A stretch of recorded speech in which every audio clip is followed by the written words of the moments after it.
10. Okay, we'll just proceed. So where did we get to? It was the active travel strategy. Jobs and training. Jobs and training, sorry, jumped one there, thanks Christine. Jobs and training update, and Amanda. Thanks, Chair. The purpose of this report is to provide an update on the progress being made with the Council's new jobs and training scheme and associated employability programmes, and further request to support the creation of a workforce and future skills team to support this programme. The background is laid out in paragraphs 3 through to 5, noting that Council's meeting on the 23rd of February, they approved, as Joe's made reference to earlier, the new jobs and training scheme from the Council's COVID recovery monies. The Council's jobs and training opportunities will be available to all East Ayrshire residents, and including those that are currently in Council's employability programmes. It's proposed that 200 placements are established over the next 3 years if possible, and that the placements will be based on fair work principles, the Council's apprenticeship scales, and aligned to the Council's terms and conditions where possible. Paragraph 5 details where myself would liaise with heads of service to identify opportunities for services to participate in the scheme, and identify the scope to take trainees as part of the service development and service redesigns, and also that would be wider than the Council and look at wider organisations and our community planning partnerships. Paragraph 6 starts the current position. I would note to members that this is a moving feast, that the things move on a daily basis, but the current position is detailed, whereby I went out and asked all services, and we got 179 requests for additional posts, and they encompass a wide range of apprentices and graduates. The table at paragraph 7 details 172 details the apprenticeships that's been asked for and the different frameworks. In addition to these, there's been a further request for 7 graduate apprenticeships, which are within engineering, digital and project manager areas. So full scoping is being carried out just now, and we'll identify the right opportunities for these going forward in the next few months. In paragraph 9 details the 24 asks for graduate interns into each service and the projects that they would be looking to cover.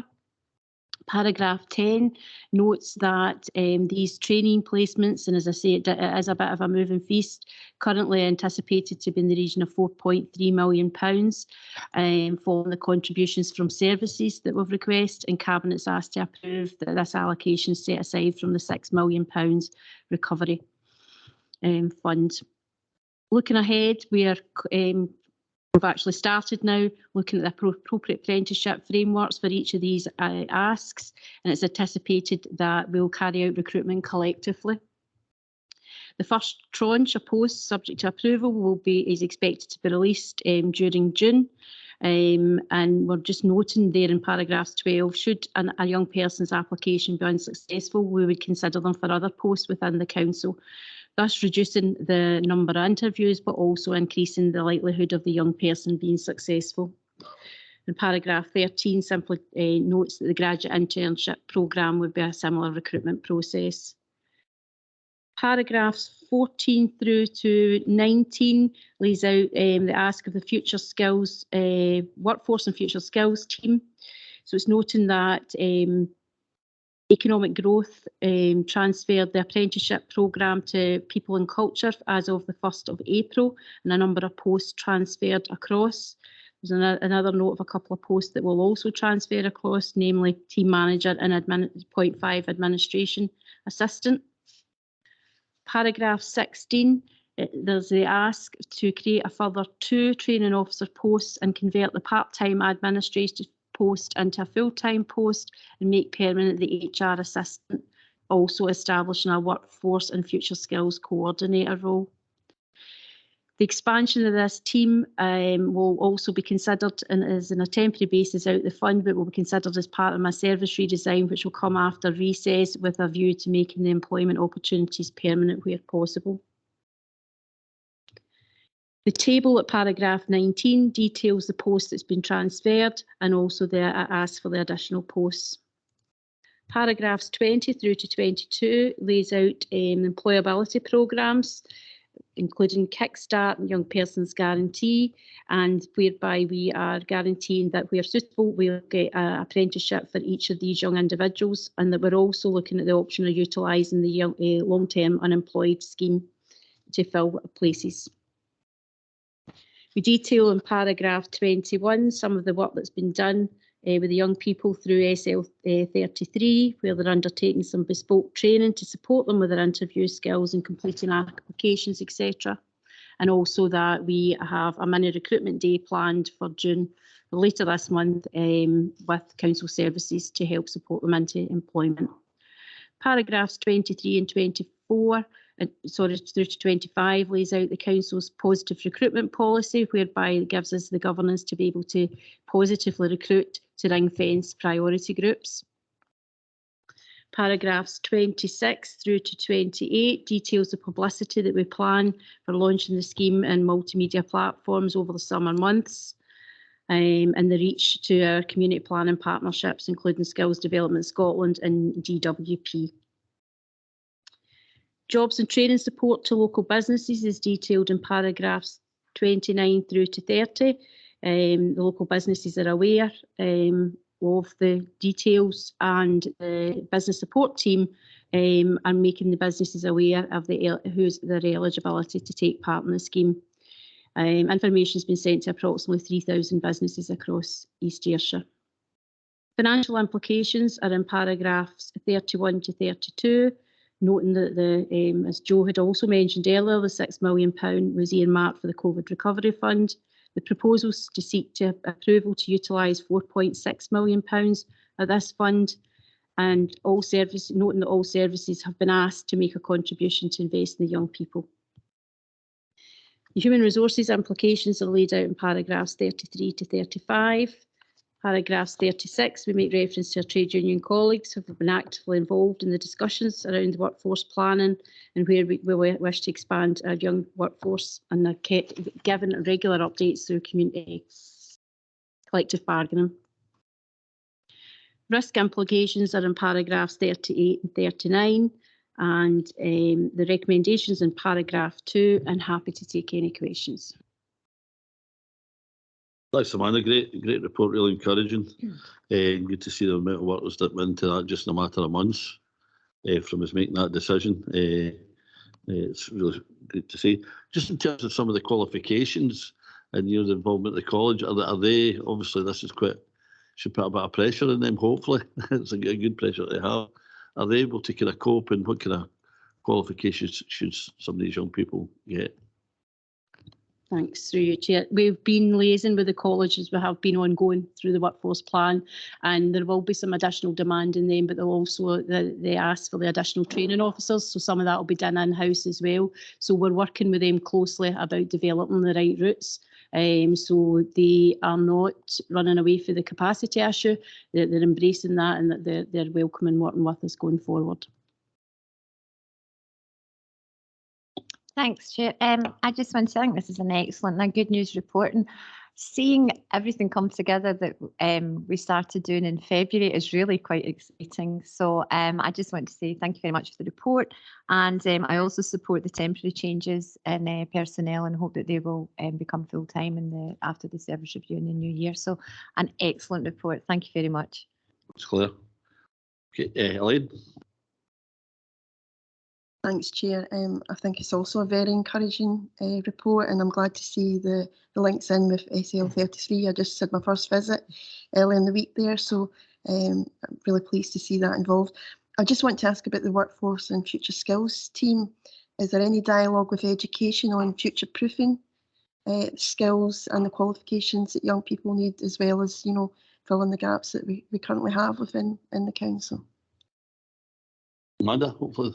Yeah. Through you, Chair, I think I had reference to earlier on. So there's an employability board being set up. David McDowell chairs that, and that includes David's services, my own services, and Linda's services. So we're all working closely to make sure that nobody falls down the gaps, and that we're using the best resources that we can. Drew. Thanks, Chair. Just interested, Amanda, out of the 3,000 businesses that was contacted, the many replies you've had, I've got a lot of businesses in my local area are quite keen to use this, especially the first 2 years of the apprenticeship, where it's just outlay really for the contractor. That's right. David? Yeah, we've put up quite a significant amount of feedback, and there's obviously it's feedback coming in via emails, feedback when you're out and meeting the businesses, and we're looking at there is obviously quite a significant amount of gaps when we review the grant funding applications. There is quite a significant level of growth that businesses are looking to do. Speaking to the businesses directly, then they're looking at how do they get succession planning built into place, and obviously they're really keen, whether it's an apprenticeship, whether it's an intern, they're really keen to get somebody in and to give them that level of training. So it's quite positive. Thanks, David. I mean, it's good that the whole of East Ayrshire is benefiting, even in some of the most remote areas. That's really encouraging. Maureen?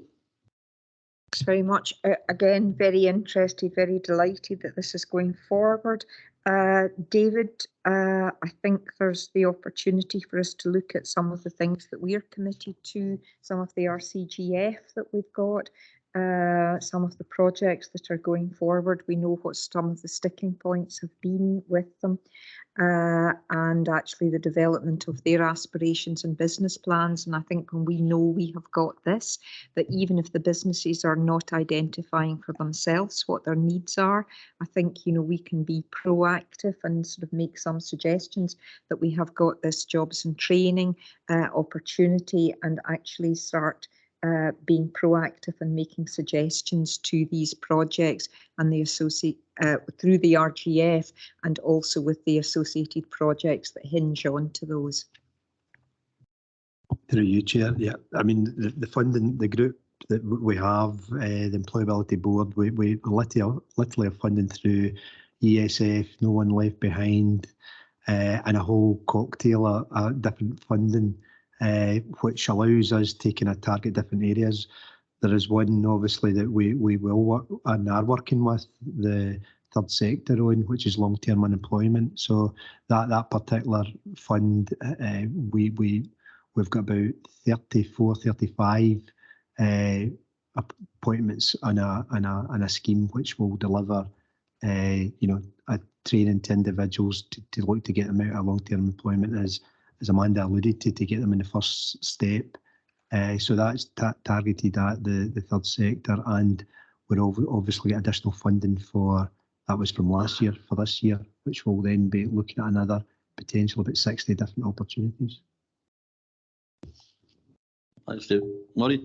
I'm very specifically looking, David, at graduate interns, and some of the projects that we have got are really desperately in need of somebody with very specialist skills and very new skills to actually give them the support and give them the springboard really that they're needing to get into the markets that they're desiring to tap into going forward. Yeah, just to follow that up, it's something that not everybody's looking for an apprenticeship, because obviously bringing in a graduate intern, they come having studied 3 or 4 years at university and have that research skill set that they can then use to adapt in a business environment. So that is something that we're looking at, and we've had a number of discussions with even the last few days with businesses who are interested in interns. So that's certainly something that we're looking to pursue. Good. Jim? Thanks, Dougie. Absolutely brilliant. It's great to see the first hurdles to me tonight kicking off. Delighted. My questions maybe for Joe running about this one. And I know we're going to communicate with HMRC and DWP on this because of the amount of work that we're doing in creating these jobs. I don't know whether they've responded, Joe, and if it has it been positive or negative? Through you, Chair. So when this policy was approved by Council, we did some research, and that research has been ongoing. We also wrote to the Scottish Government to alert them that of the £14 million that they gave us at the end of year before last for COVID that we used, Cabinet's collective view was they would use just under half of that to almost turbo boost the young person's employment opportunities in East Ayrshire. And we spoke in that report and we spoke in that letter about the concept of risk and reward. and that with that spent £6 million of spend, East Ayrshire carries the risk, but the reward is being felt with DWP and with the health service in Scotland, because we know that through employment, health improves too. So we've had a really positive letter back from Scottish Government. The Minister is very keen to meet with us to discuss the wider concept and to discuss risk and reward in particular. And there's some things we'll ask there. We'll ask about a dedicated pot in Skills Development Scotland, and for Amanda to have, you know, a dedicated point of contact because of the scale that we have. But similarly, we're also looking at other points, and, you know, very crudely, and I mean very crudely, if you were to take the universal credit that would be attributable to a young person, and to carry that forward for the number that we have here and for the 2-year duration, then in a very rough estimate, with no other costs involved around support for those young people who would be unemployed, then that just payable of benefits is under £750,000 before you start talking about the interaction that DWP would have with those young people. So you begin to get a picture where costs and savings and benefits to that reward concept is really alive and well in other places, and we're having that discussions around either other organisations sharing in East Ayrshire's risk or East Ayrshire sharing in the reward. And the long-term benefits of that too, to the economy. It's, you know, it feels as if we're doing some of our job for them, but if we have to do it, we have to do it. Ian? It's a good point that Jim raises, and it touches on, you know, Amanda saying that we're going out to advert over the summer. I think it would be really useful if we could track the number of applicants that come in, just to give us a scale of, you know, supply and demand here, because I think, you know, very much so. I mean, the idea was that if we do get some of the money back in that we're putting out, then we could roll it to future years. And I think it should be self-sustaining. I think we need to be able to capture just exactly how much demand there is for what we're trying to do here. Thanks, David. Yeah, just it's a good point. What we actually have to do for all the grant funds that are associated with this, whether it's Young Persons Guarantee, No One Left Behind, long-term unemployment, we have to identify where their final destination is. So if that is in full-time employment through an apprenticeship, we have to record that and take that back. But I think, in discussion with Amanda and her colleagues, that we need to pull together an overarching report which actually simplifies matters but gives information that's relevant to Scottish Government, UK Government for Shared Prosperity Fund, and obviously to the Council, so that provides an overview of just what the investment is and what the outputs are. Thanks, David. Eddie? I suppose there's a bit for me as well as talking about what are the real benefits for business, because almost sometimes it sounds as though we're doing the work and we're doing, you know, really positive stuff for the young folk, and we are, but actually the benefits that the business gets, and if I translate it back into our business, you know, the graduate interns and all that we've had have been absolutely fantastic. You know, they come in and for some reason they've not got a bit of confidence in that big job market in here. They go in, they get their chance and they grow, and practically everyone we've either kept and they've got into full-time employment into one of our jobs, or they've got another job with another local authority. Like that. So actually the benefits for business as well, I think we shouldn't underestimate that. And as well, even when we see some of the other support programmes of folk with learning disabilities or other challenges get into business, the actual benefits for business is actually one of the biggest things in this. It's not just the benefits for the person, you know, that we're supporting. And I think that's one of the things I think we need to keep emphasising. It's good for business too. Bonnie? I also think, adding on to that, it's about linking it in terms of community wealth building, isn't it, in relation to Ayrshire Growth Deal, and really just doing that complete cyclical joining up of what we're actually seeking to achieve here. Circulating the money and getting outcomes and training opportunities is absolutely fundamental, one of the things we need to really do. Okay, can we agree the recommendations?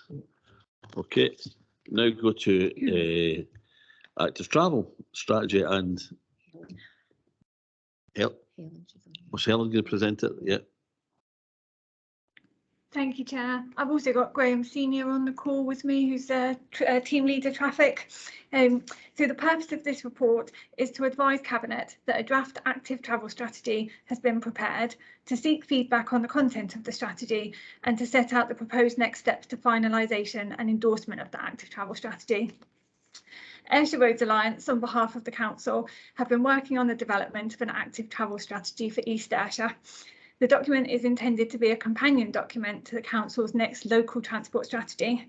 The active travel strategy is intended to help identify and to deliver an active travel master plan for East Ayrshire for the future. A copy of the draft strategy can be found in Appendix 1 of the report. In paragraph 7, it sets out that the strategy has identified 6 key objectives which will help encourage active travel, and these align with road safety, leisure, tourism, future development, connectivity, connections with workplaces and connections with schools. Paragraph 8 sets out that the strategy incorporated data and feedback from a number of sources to build on these objectives, which has led to the development of an action plan. The action plan is divided into the following 5 sections. Projects, which identifies new or improved links between specific settlements or areas. Infrastructure, which looks at improvements to existing facilities, such things as cycle racks, crossing points, reducing speed limits. Policy, which identifies ways in which specific policy measures can be used to positively encourage active travel. Education, which identifies ways in which positive behaviour change can be achieved amongst all road users, particularly with respect to active travel. And campaigns, which include specific initiatives such as bike loans, active travel tourism, bike to work schemes, etc. In paragraph 9, it sets out that the intention of the strategy would be to pursue the implementations of the items in the action plan over the next 10 years. It's envisaged that these interventions would be funded by external grant monies, which are made available from funding bodies from one year to the next. And that includes funding streams such as Strathclyde Passenger Transport, Sustrans and the Scottish Government CWSS grant. In paragraph 11, it sets out that we propose to do a further round of stakeholder engagement prior to publication of the draft strategy. The stakeholder engagement will be looking at focusing on developing connections between the active travel strategy and service priority themes. Paragraph 13 concludes that the active travel strategy will then be published online to inform on future investment programmes with regular updates provided in the future. Recommendations are contained in paragraph 2. I'd be happy to take any questions. Thanks very much. Great document, loads in it. Members, any comments or questions? Elaine? Well, thank you, Chair. I actually really enjoyed reading strategy document, an impressive piece of work. I noticed that it's a 10-year programme, so once it's going to implementation, just want to know, will there be like a regular annual update to Cabinet just to keep us informed of the progress? Because I do think this is excellent work here. Will there be an annual report? Yes, it would definitely be the intention to update, and though we are currently looking at a 10-year forward programme, there's no reason why that wouldn't be extended as the actions are developed. So we would be reporting. Fantastic. Anyone else? No. Okay. Just thanks very much for that report, and we'll see you. We'll see you again soon. We know you've seen you in other places and the amount of work that you do elsewhere in East Ayrshire. So we'll agree the recommendations if we can. Agreed, and thank you very much. And on to the next item, which is the Minerals Local Development Plan, and Karen. Thanks, Chair. So the purpose of this report is to provide an update on progress against the Minerals Local Development Plan Action Programme and to seek approval to publish it and thereafter submit it to Scottish Ministers. There are 3 recommendations relating to this, and they are set out in paragraph 2 of your report. The Minerals Local Development Plan was adopted in early 2020 and has now been in place for just over 2 years. The Action Programme tracks progress of the plan against its policies and proposals. As paragraph 6 sets out, unlike most action programmes you'd see in other contexts, we do actually expect most of the actions to remain in progress, as they would relate to policies that are implemented via the processing of planning applications, and those policies will, of course, continue to be implemented until the plan is replaced in due course by LDP2. However, there are a number of actions where progress was anticipated, and I can provide you with an update on these.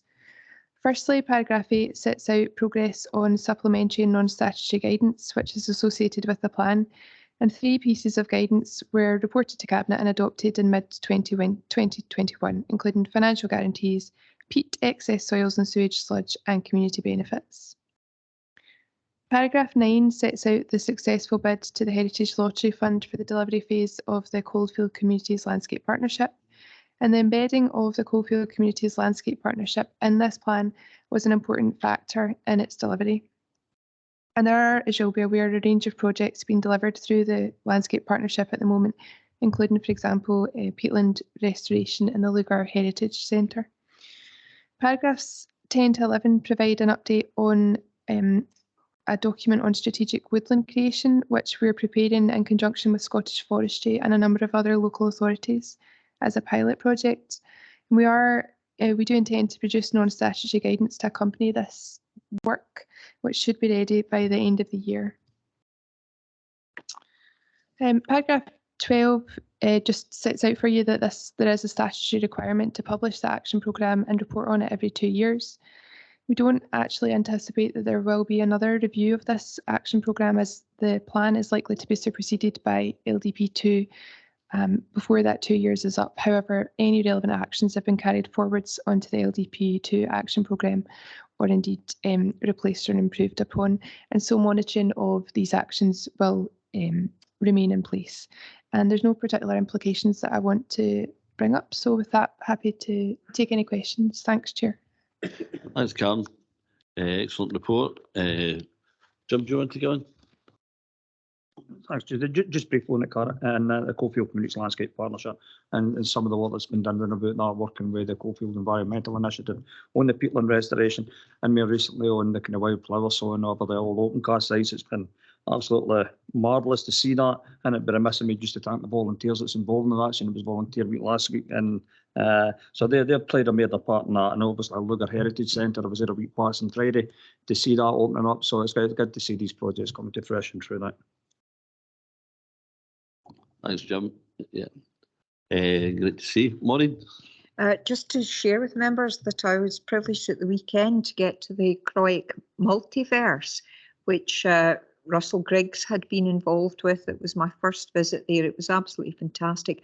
I know it's only 56 acres, but it really does set the bar for, you know, future directions of travel, and really to make us adventurous as to what comes next. And thank you very much for this. No, that maybe a wee visit. That seems quite interesting. I've heard quite a few people tweeting about it anyway, and one thing or another. That's great. Any other comments? No, can we agree recommendations? And now on to UK Government Shared Prosperity Fund, and David's going to introduce this. Yeah, thanks, Chair. The purpose of this report is to provide information on the launch of the UK Government Shared Prosperity Fund, and to set out a range of actions that will be undertaken in order to secure investment for East Ayrshire through the proposed investment plan. Paragraphs 3 and 4 set out the background and the preparations for the UK Shared Prosperity Fund and on economic recovery, with specific emphasis on infrastructure investment, community renewal and town centres and cultural assets. The UK Shared Prosperity Fund will replace European structural funds, including the European Social Fund and European Regional Development Fund, which are currently administered in Scotland by the Scottish Government, and which have supported a wide range of economic development and social inclusion projects for a number of years. EU funding is scheduled to end in December 2022, although an update on the 6-month extension of the ESF funding is currently awaited from Scottish Government. Paragraphs 5 to 11 set out the key funding themes, comprising communities in place, supporting local businesses and people and skills. And this will be supported in Scotland with a fund budget of £212 million and is aimed at replacing the entire European Social Fund and ERDF funds, which the Council currently utilise for employability and business support programmes. Funding is for 3 years and is incremental, starting in this financial year 22-23 as year 1 and increasing in year 2, 23-24 and up to the maximum value by 24-25. Within the fund allocation is a requirement for all local authorities to provide an adult numeracy programme called Multiply. This is aimed at supporting people with no or low level maths skills return to employment. The scheme will offer free personal tutoring, digital training and flexible coursings to improve adults' confidence in numeracy skills. The target audience for this programme will be adults aged 19 and over who have not previously attained SCQF Level 5 or higher maths qualification. Paragraphs 12 to 22 sets out the local authority funding allocations, and it's been confirmed that East Ayrshire will receive core funding of £5 million, £5.049 million, with a further £1.054 million for Multiply. East Ayrshire is designated as a Category 1 authority for funding, and this total funding equates to £6.103 million. Paragraph 16 confirms the total allocation for the Ayrshire Economic Partnership as £17.353 million, with 14.3 made up from the core funding and 2.997 million made up for Multiply. Excuse me. And that's in paragraph 17 sets out the details of the annual funding allocation for East Ayrshire as a unitary and lead authority. Well, delivery of the funding will be at a local level and will be detailed in an East Ayrshire investment plan. It is proposed that work will be carried out to maximise partnership working across the Ayrshire region through the Regional Economic Partnership, reflecting well-established partnership processes which have been developed across the 3 authorities and include other agencies such as the Ayrshire College, University of West Scotland, STS, DWP, the third sector, to name a few. Each council will decide on their respective plans, with the Ayrshire Regional Economic Joint Committee endorsing the finalised plans to ensure that they are aligned to the wider regional approaches in Ayrshire through the Ayrshire Growth Deal and the National Strategy for Economic Transformation and also the Emerging Regional Economic Strategy. The investment plans comprise both revenue and capital funding and will feature 3 broad stages, utilising the local content, selection of priority outcomes and interventions, and then ultimately delivery.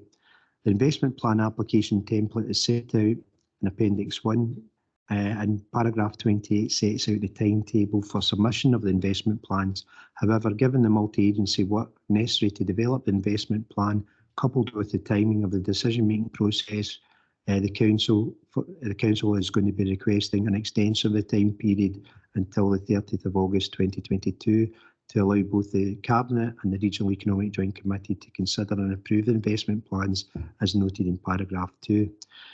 UK government officials have confirmed verbally that all councils are making similar requests and are receptive to the proposed extension following a written submission. Paragraphs 30 to 34 confirms the performance monitoring arrangements which will be covered by a memorandum of understanding with the UK government, with the fund subject to an intermediate 6-month evaluation and an annual report, which will be brought forward in front of Cabinet. Following the publication of the Shared Prosperity Fund, cross-service meetings have been chaired by myself and colleagues representing finance, business support, employability, education and financial inclusion to review the existing EU funding and the associated programmes against the published allocations to develop the transitional arrangements necessary. Similarly, discussions are ongoing with colleagues in North and South Ayrshire councils regarding joint working around business support, employability and the delivery of the Multiply theme. Once investment plans have been developed to achieve the key transitional employability and business support arrangements with the new Multiply programmes, then a review of the additional funding opportunities will be considered for year 1. Thereafter, the programme outputs will match to key local delivery themes in the subsequent years, and Cabinet will be provided with a report setting out investment plan proposals in each year. Paragraph 37 confirms that to undertake initial proprietary work, the UK Shared Prosperity Fund will provide each council in Scotland with £40,000. Paragraph 38 outlines that the employability team delivering the ESF programme are on temporary contracts to coincide with the funding deadline, and employability delivery is transferred between ESF and UK Shared Prosperity Fund. Transitional arrangements will be introduced for that. Paragraph 39 confirms the investment plans were required to comply with the UK government legal requirements detailed in their guidance. And in conclusion, the Shared Prosperity Fund will bring a significant funding to East Ayrshire used to deliver a range of projects and programmes. Chair, there's a lot in the report, but happy to answer any questions. Thanks, David. I mean, I think this is obviously to be welcomed. It's invested money, but, you know, whether it's fully substituting what we got previously from Europe, I think it's very much debatable. But one aspect of this, I'm just kind of, I wasn't aware of up till really recently, is this organisation Multiply. You know, I want to know a wee bit more. You know, it's £1 million for the sort of this is a big chunk of money for training. You know, is it local training? You know, how are they monitored, and where does it integrate with what, you know, what other training and education programmes? Well, the fact that we're bringing this together through colleagues in education and Ayrshire College, so we're looking at how we enhance the existing provision. So where there are financial inclusion, obviously have intervention, so do vibrant communities. There is currently intervention, so what we're doing is mapping out existing provision currently, and then looking at what do we need to do to achieve the additional enhancement that's detailed in the government's outputs. So it is working together both with colleagues in education and Ayrshire College to make sure we kind of maximise this. Page 149, do you 21? The underspends cannot be retained. This is a divergence from EU funding, given that this annual money. I mean, this doesn't really allow us any flexibility for any real strategic planning, I don't think. If we're having to spend the money in year, basically, or lose it, it just doesn't seem right somehow. Through you, Chair. We would obviously advocate a flexible approach is given so that we could carry forward monies. There is existing funding that we do get for other employability funds that has a drop dead date, and obviously in recent years with COVID we've had an opportunity to get that extended, so we'll be working to make sure that, you know, what funds that we have are spent within the allocated time frame, because I think it's fair to say that any funds that we do have that are allocated, we don't want to be you know, giving any money back. Maureen? Thank you. Good to hear that, David.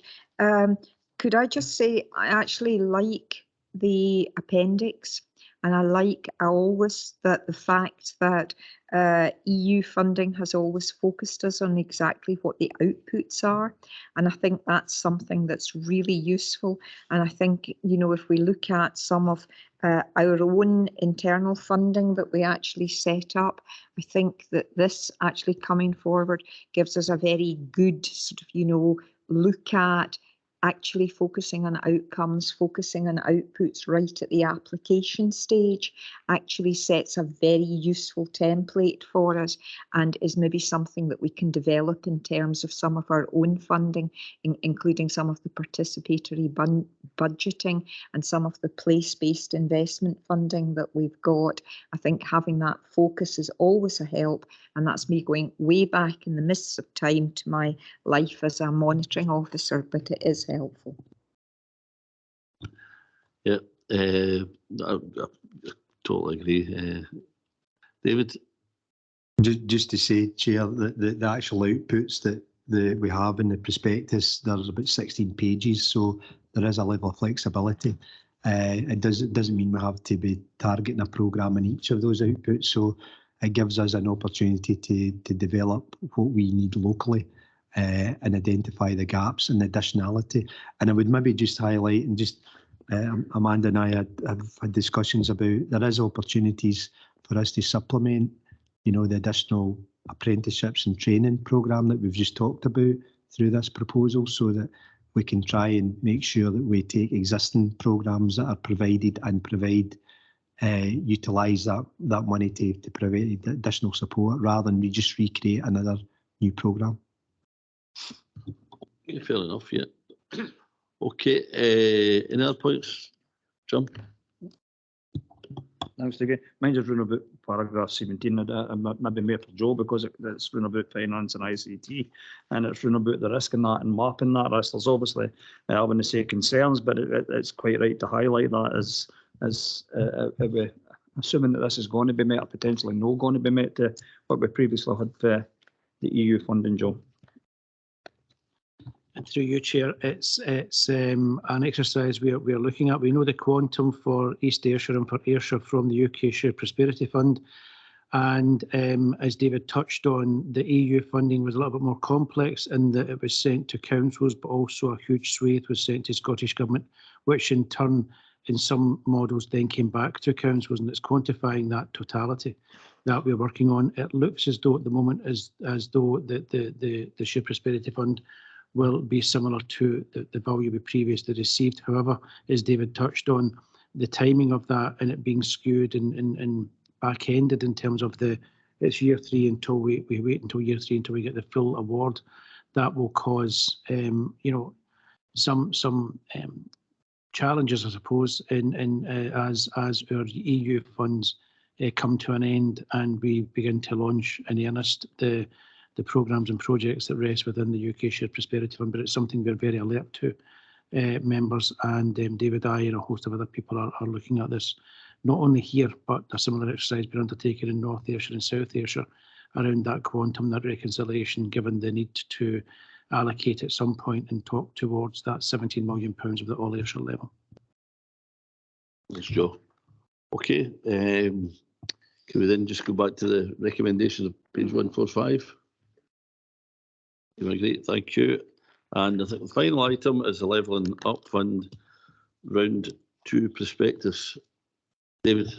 Thanks, Chair. Just to give a quick summary before we get into the report, I'll be giving an overview of the report, and then I'll pass over to colleagues. David's on the line from Mara, who will give a presentation, just the Belfield Interchange, then followed by Annika, who will then come on board to talk about Cultural Kilmarnock. So with that, I'll just skip through the report, Chair. So the purpose of this report is to provide information in the UK Government's Levelling Up Fund Round 2 prospectus, and it will also set out a range of actions that will be undertaken in order to support successful applications to the fund. Paragraphs 3 to 6 sets out the package of measures centred around 3 funds, that being the Levelling Up Fund, the Community Renewal Fund and the Community Ownership Fund. Members will note that in a previous Cabinet report dated 28th April 2021, it was agreed that given the challenging timescales that had been put in place for the first round of applications, it was agreed that the Council would not submit any bids at that particular time, but would look to develop bids for subsequent phases of the fund. Paragraphs 7 through to 20 sets out the detailed proposals for the implementation of the Levelling Up Round 2 prospectus, which has varied slightly since round 1. The second round will focus on the same 3 investment themes as the first round, comprising local transport projects, town centre, high street regeneration and support for cultural and heritage assets. In the first round, East Ayrshire was designated a Category 1 authority, and this remains the same in the second prospectus. And obviously this looks to target the need for economic recovery and growth, improved transport connectivity and regeneration.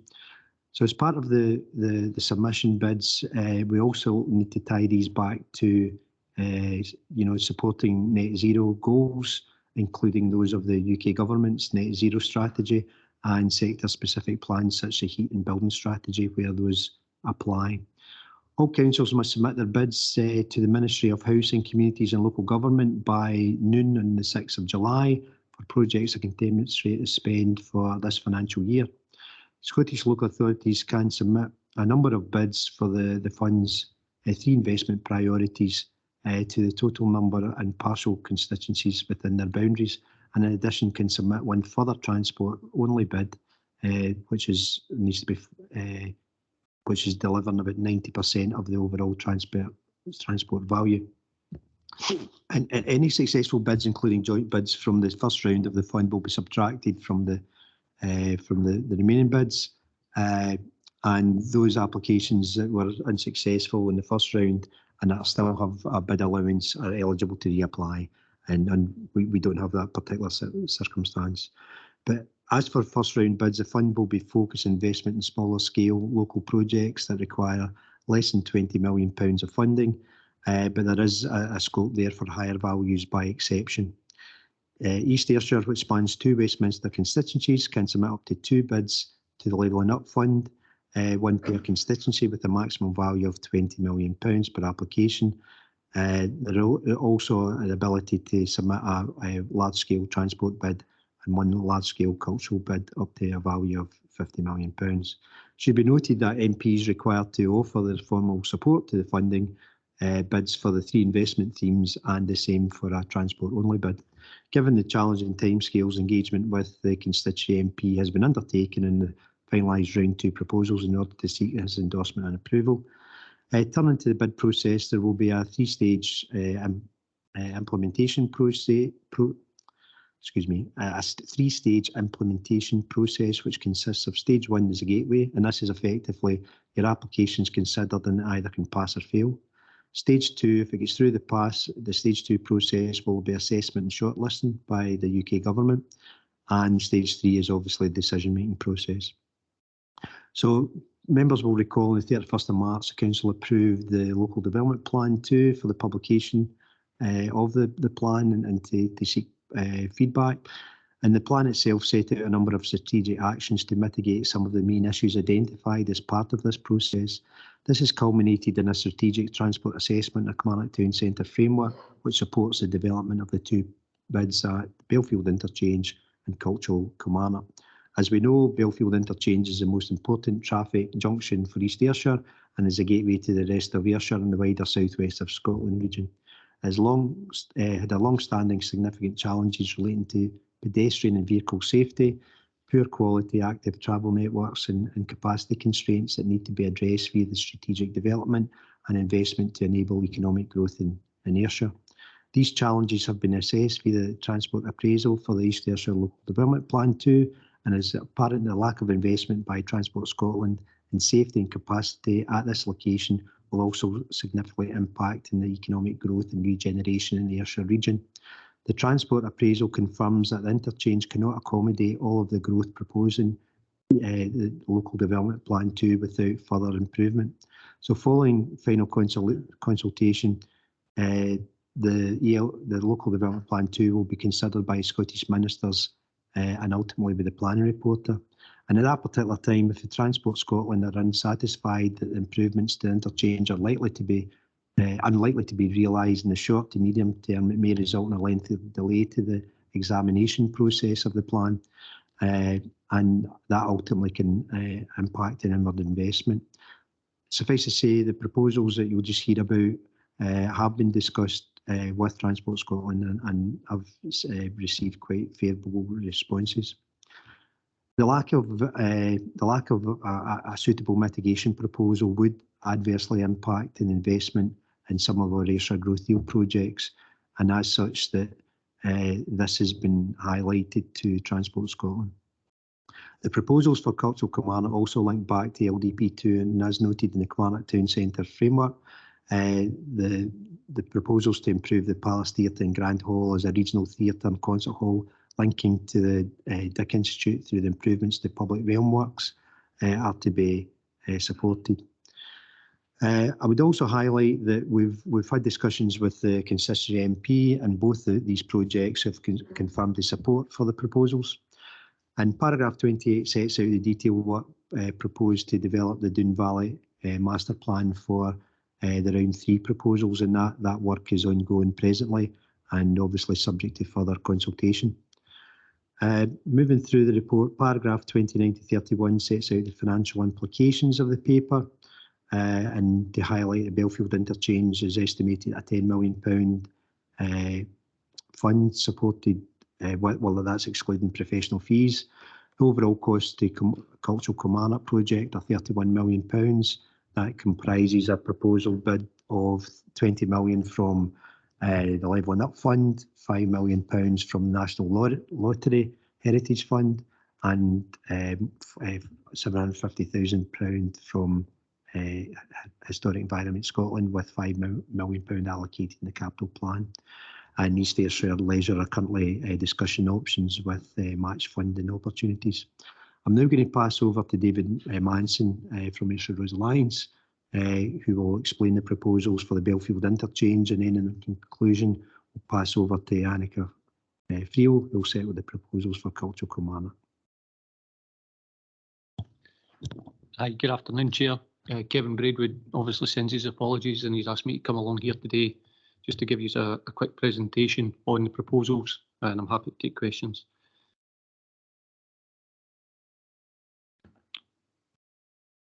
Hopefully this will share. There we go. As you are all aware, Belfield Interchange suffers significant congestion throughout the day, at peak hours especially. And the round 2 levelling up bid, as has already been discussed, is to be in by 12 noon on the 6th of July.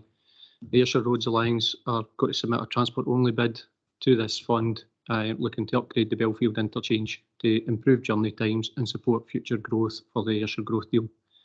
We have been working with a consultant, Atkins, who are preparing the majority of the bid on our behalf, and the Ayrshire Roads Alliance are working with partners with the Ayrshire Growth Deal, Kilmarnock Green, Infinity Loop and others to make sure that they all link together. The proposals would see the existing substandard pedestrian provision on the gyratory to be removed. This would then create space for 3 vehicle running lanes as opposed to the 2 that's currently there. Apologies for the pictures, they're not great. We would also construct a new pedestrian and cycling overbridge, which at peak times could reduce journey times excuse me, by up to 20 minutes. And as previously stated, the estimated construction cost for this project is £10 million. Again, the picture's not great, but you can see if you take the footway and the hard standing away, you do get enough space for the 3 lanes. The full interchange will also be signalised, which will give us greater flexibility, again at peak times, to manage traffic flows. We are at the minute remodelling this.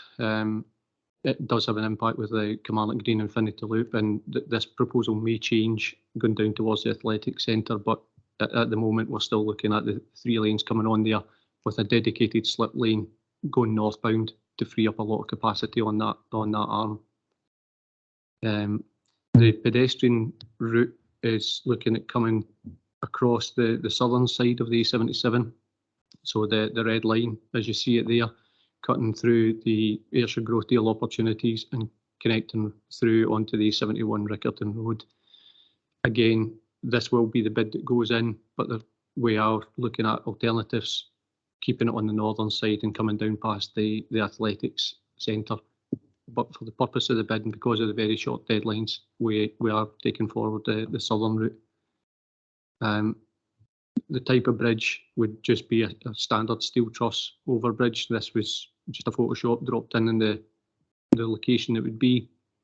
And really the next steps are to quantify the economic benefits to help improve the bid and support the Ayrshire Growth Deal, confirm the feasibility and development costs and interchange, and have the draft submission ready by week commencing the 20th, which would then be distributed to other officers within the service for review and submission on time. And I'm happy to take questions, Chair.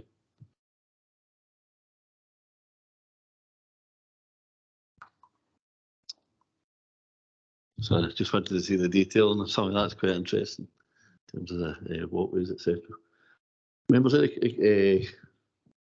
Do you think we could maybe get some better pictures, because it is quite difficult to actually see any of the detail there? I know it's just a bit, but maybe just to circulate. Aye, Chair. Yes, certainly. I'll distribute this to everyone after the meeting.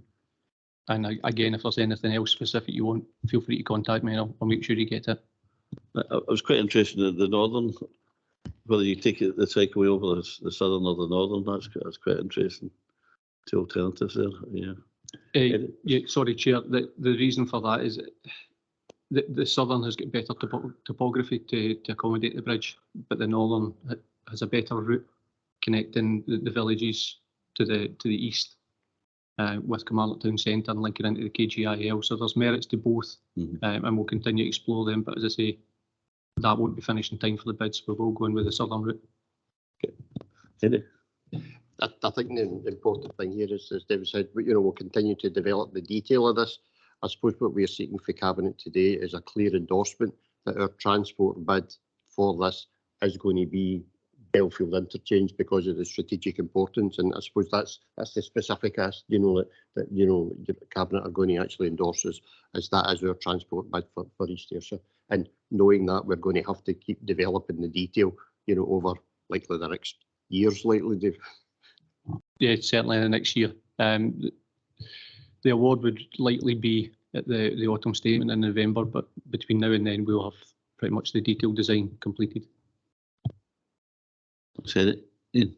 Just thinking back to our Shrillis Park football days, there's an existing underpass.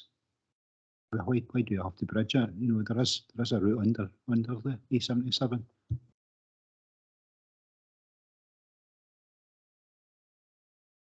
From memory, there is. I remember going fishing down at Strother Steps. But I think there could be alternatives where you'd have to have a wee footbridge over the river as well.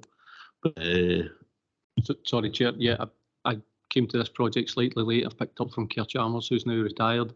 The underpass was discounted. One of the reasons is the ongoing safety concerns and the usage of the underpasses. People don't like to use them in the hours of darkness. They don't feel overlooked.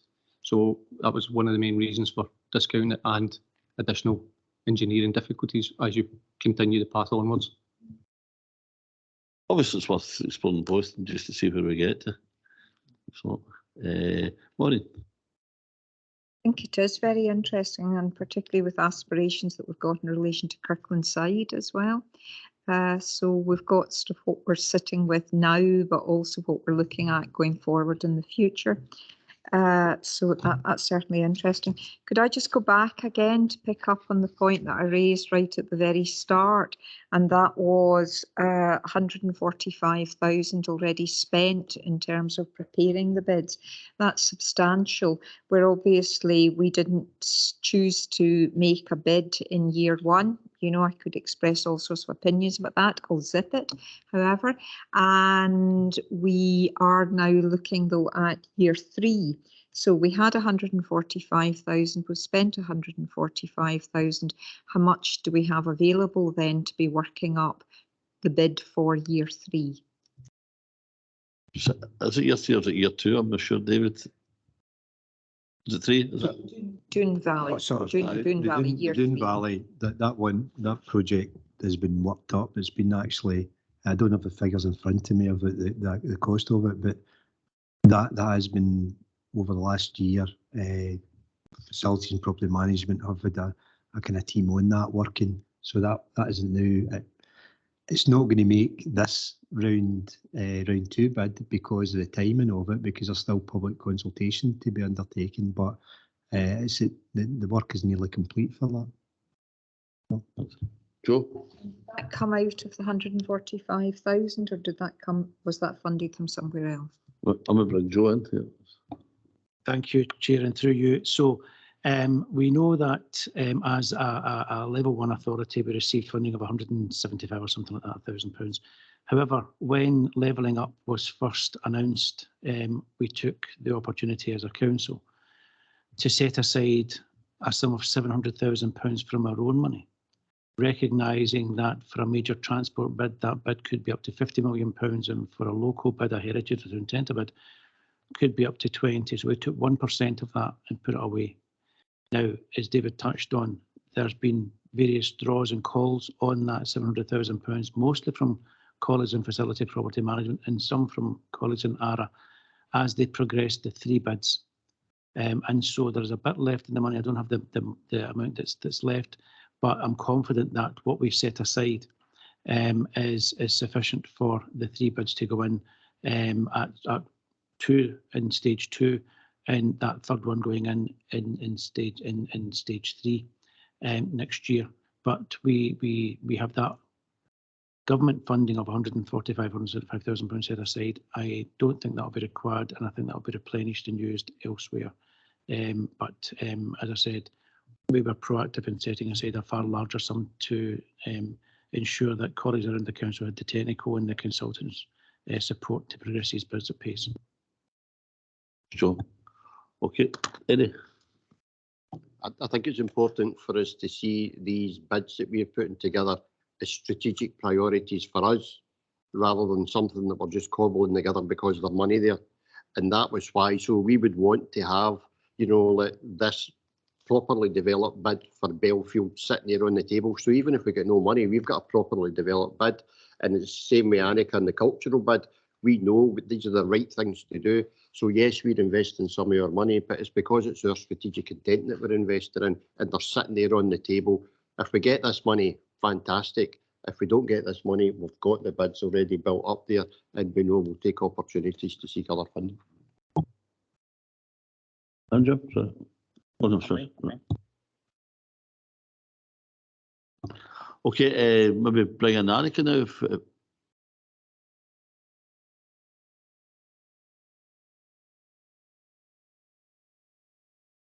Thank you, Chair. Can you see my presentation okay? Again.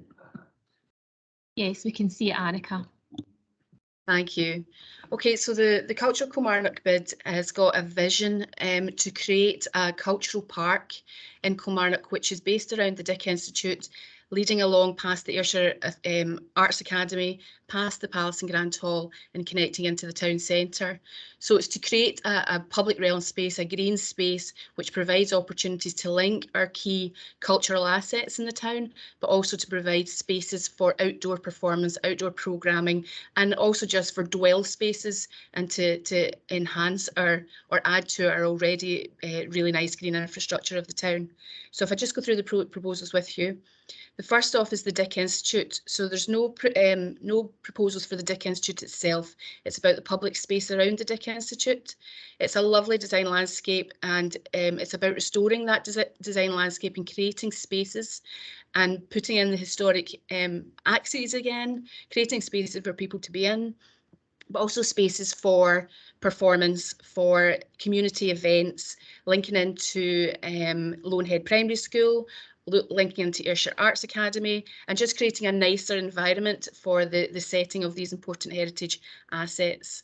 And then as it moves into the town centre, we go past Ayrshire Arts Academy and trying to green up Elm Bank Drive, making it a more pleasant green link between the Dick Institute, the Ayrshire Arts Academy, and into the town centre. And then finally, within the park in the public realm is the space at the back of the Palace and Grand Hall. So this space used to be Burlington Bertie's or the Labour Club, but depends on how far back you can remember. It's currently vacant and derelict land, and we are working on a submission to the Vacant and Derelict Land Fund for this, for inclusion in this project. But what we'd like to do here is to improve the access to this site. The Kilmarnock Academy steps have just been upgraded, but what we want to do is to create an accessible route from the back of the Palace and Grand Hall to the Ayrshire Arts Academy. This will become a parkland space in its own right, but it also we're proposing to put in an amphitheatre, an informal amphitheatre, so that again it can be used by for outdoor performance. It can then be projected into the back of the Grand Hall for outdoor theatre, outdoor cinema. But it's also a space that won't just be used by East Ayrshire Leisure, it can be used by Centre Stage, Take a Bow, and any other groups in the town who want a space for performance and events. And then taking us to the Palace and Grand Hall itself, this is the only building within the cultural park that we're proposing significant investment to. We've done a lot of work around the current condition of the building and what limits the use of the building. As you know, if you're in it, you have to come out of the Palace Theatre and you have to come outside to go into the Grand Hall. So what we'd like to do is to create a space where it's one venue that you can actually move internally from one to the other. If you've been there, you'll know you can't get into either building without stepped access. So again, we want to fix the accessibility of the building so it's more usable and accessible for everybody. This applies to our backstage as well. You can't currently get onto the stage in the Palace Theatre because we have no disability access to it. Our changing facilities, our dressing rooms, they're not suited for disability access. So that was one of the key drivers in the work for the Grand Hall. This is how it looks at the moment. At the moment, we have got the way it's set up. I've discussed the accessibility. It's very cluttered outside as well, cluttered at the back. It makes it difficult for us at the back to get any big touring companies in because there's not a lot of space in at the back for big decant and install of big sets. The outside space is very cluttered with different ramps, barriers, steps back into the underpass. And then in the way the internal space is set up, we only have 3 usable rooms. And the way that the building is currently laid out and the way the wall spaces, etc., are set up and the sound interactors are set up, if we have a big event in the Grand Hall, it takes out the whole venue. We can't then have any parallel programming within the Palace Theatre and vice versa. So it really limits the use of the venue as a regional theatre and concert hall. So the proposal then is to realign the indoor spaces, to put a lovely glass foyer on the outside that will allow access between the 2 buildings to give it that one venue feel. It will then take away all the steps, making it far more accessible to get into the building. And the way we'll set up the inside is, instead of having only 1 space available to use at any one time for programming, we'll actually have 7 spaces that we'll be able to parallel program. So that gives us huge opportunities for what we can do and what we can attract.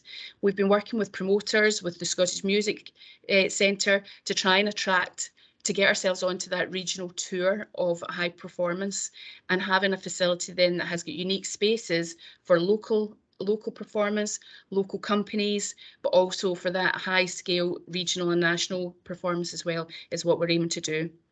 So just to finish, the key outcomes for the project are the creation of 1 fully accessible theatre and concert hall, enhanced efficiency through sustainable solutions. We're conscious that the building of this nature is difficult to get to net zero, but part of the work that we've been doing with the consultants is to create a plan for how we can include sustainable solutions, but also to include energy production and generation, and also carbon offset as well. It will also enhance the green networks through the creation of a designated cultural park, as well as the Belfield Interchange proposals. This too will link into the Infinity Loop and into the town centre. It'll allow us to bring the Kilmarnock water into landscape proposals, making far more of that very attractive water resource that we have running through the town centre. Creation of new outdoor performance spaces, an increase in usable indoor performance spaces, and the business and economic appraisal for the project projects 170% increase in participation in creative activities. That's not attendance, that's us working with local people and getting them involved in creative activities within the first 10 years. 70% increase in attendance at events, performances and festivals, and the creation of 14 new jobs, alongside the opportunity for skills development through apprenticeships, placements and volunteering. So the project submission is ready. We're just doing a final review of it so that we're ready to submit for the timescales, and I'm happy to take any questions.